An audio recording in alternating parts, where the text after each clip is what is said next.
Based on the previous lesson, you should have already distinguished the difference between a captain of industry and a robber baron, and ultimately that's up to you to decide if these individuals are captains of industry or if they're in fact robber barons and they're hurting the industry.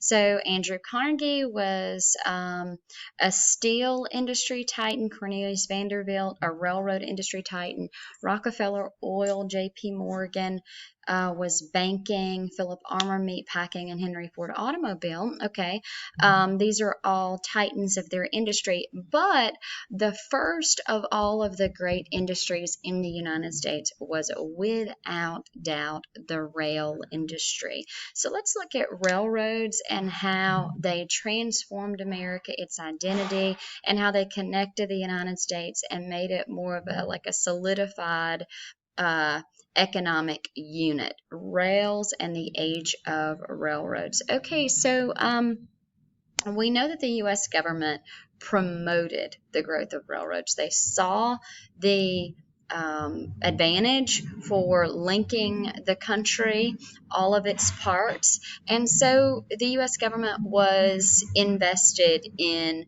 supporting railroads. The U.S. government not only gave land grants, but they also gave loans to these railroad companies. So the government allows this to be possible. Now, the rail companies, they allow for people and goods to travel out west and all over the country. So not only are railroads transporting resources, but they're also transporting people.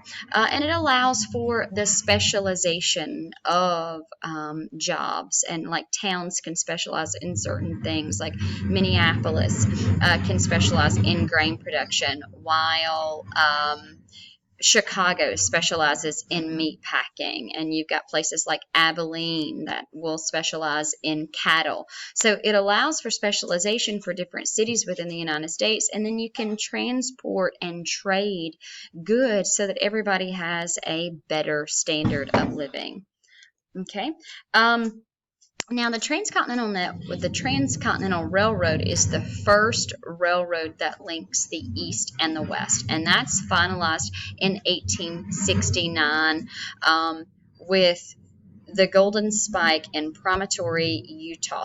There were two railroad companies that were at the same time building this Transcontinental Railroad. There was the Central Pacific Railroad Company, and then there was the Union Pacific Railroad Company.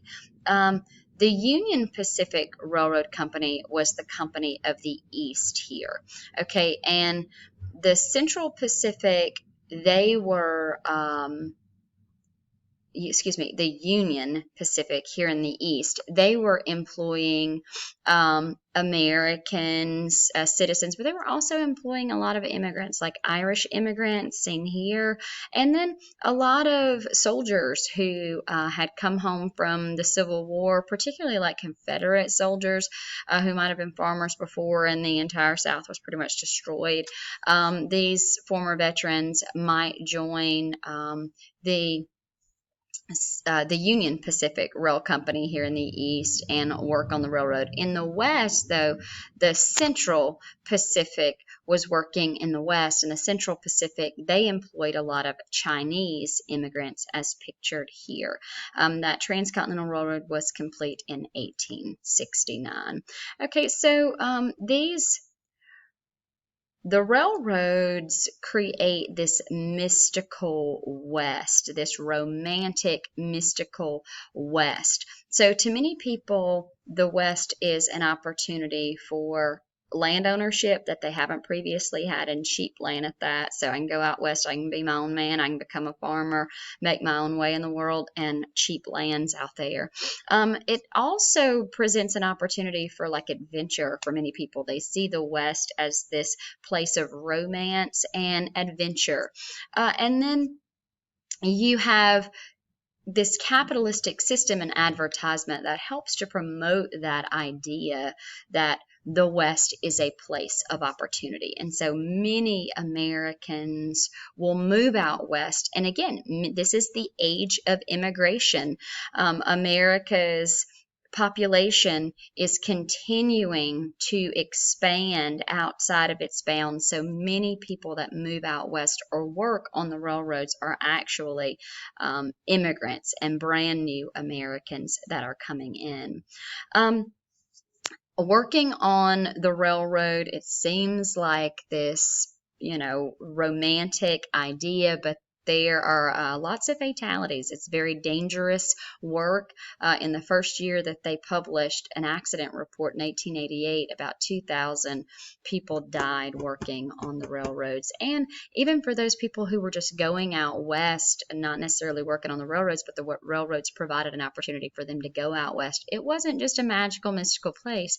It was a place with a lot of hardships. And you can see like the dugout home here in the lower right corner of the screen. It was difficult, hard work. The terrain wasn't easy to transform into farming, agrarian pursuits. Okay, so one of the things that we see as far as the railroads changing the world is the time zones. In 1883, an international conference is held to divide the globe into 24 different time zones.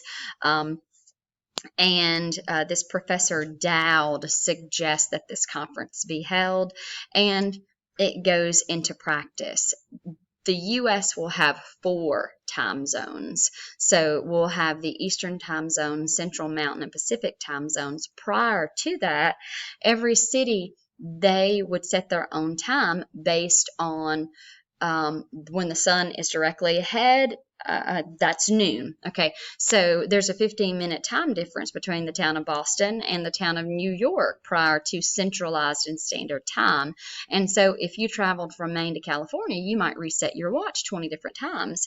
And it's going to be very difficult to ensure that, okay, this delivery, this package, or this rail car is going to leave location A and it's going to arrive in location B at this particular time and this particular time. But it's not until the early 1900s and 1918 that Congress actually adopts that the unified timing. But the railroads help to allow for that sort of progress. Okay, so new towns and new markets. As people move out west, not only are they becoming specialized in producing certain goods, like people going into Chicago and they're working in these factories for meat packing, they're helping to produce a good that's going to a market for somebody else to buy. They themselves also become consumers. So as the West opens up to new towns, they also create markets for goods that are going to be coming out west for those consumers to purchase. So new towns emerge and new markets emerge. And the railroads themselves help to spur production in other industries. They're going to demand timber. They demand coal. The railroads are powered by coal, those coal engines. And then they're also going to spur production in the glass industry and, of course, in the iron and subsequently steel industries. And you see a connection of various regions of the world. So we have this national network of specialized goods and services and trading that's being facilitated by the railroad. So that's the upside of it. But many of these railroad companies become extremely powerful, and it's argued that they abuse their power. So let's talk about that for just a second. So Pullman, George M. Pullman, he has a company that manufactures sleeping cars. Okay, so it's nice rail cars for individual passengers. So people are riding in these pretty rail cars that Pullman is producing. All right, he models his town off of his factory and then ultimately town. He models it off of a European style. It was typical in like New England for factories to provide housing for the people that worked in the factories, but Pullman is providing everything, like all of the resources of life for the people that work in his factory. Their doctor's offices are provided by Pullman, grocery stores, everything that these people need for their daily life, Pullman is providing it. Sports fields. But the company has extremely tight control on the lives of people. They can't loiter on their front porch. They've got this nice little apartment with a window. It's clean, but their freedom and their liberty is restricted. Even alcohol consumption is prohibited if you not just work in the factory, but if you live in the town at your home, alcohol consumption is prohibited. So the criticism comes in that this is very un-American, that it is abusive and tyrannical, and it restricts individual freedoms and liberties. Pullman will increase the rent in his town, but he does not increase wages, and a very violent strike occurs at the Pullman factory in the 1880s. So that's an example of how in this age of industry there are perceived abuses. Okay, and then the final perceived abuse here that we'll look at is this Credit Mobilier scandal. And Credit Mobilier was a company created by Union Pacific stockholders. Okay, so the Union Pacific Railroad, some of the stockholders came together and they created this company called Credit Mobilier. Okay, Credit Mobilier put in a bid to build rail lines for the Union Pacific company. Okay, their bid was like 3 times the cost of what it would have actually cost to build the rail lines. Well, Union Pacific, because the stockholders created this company, they gave the job to Credit Mobilier. Well, what happened with all the difference in what it cost and what Union Pacific paid them? These stockholders, they pocketed the difference in that money, and they gave stock to 20 politicians.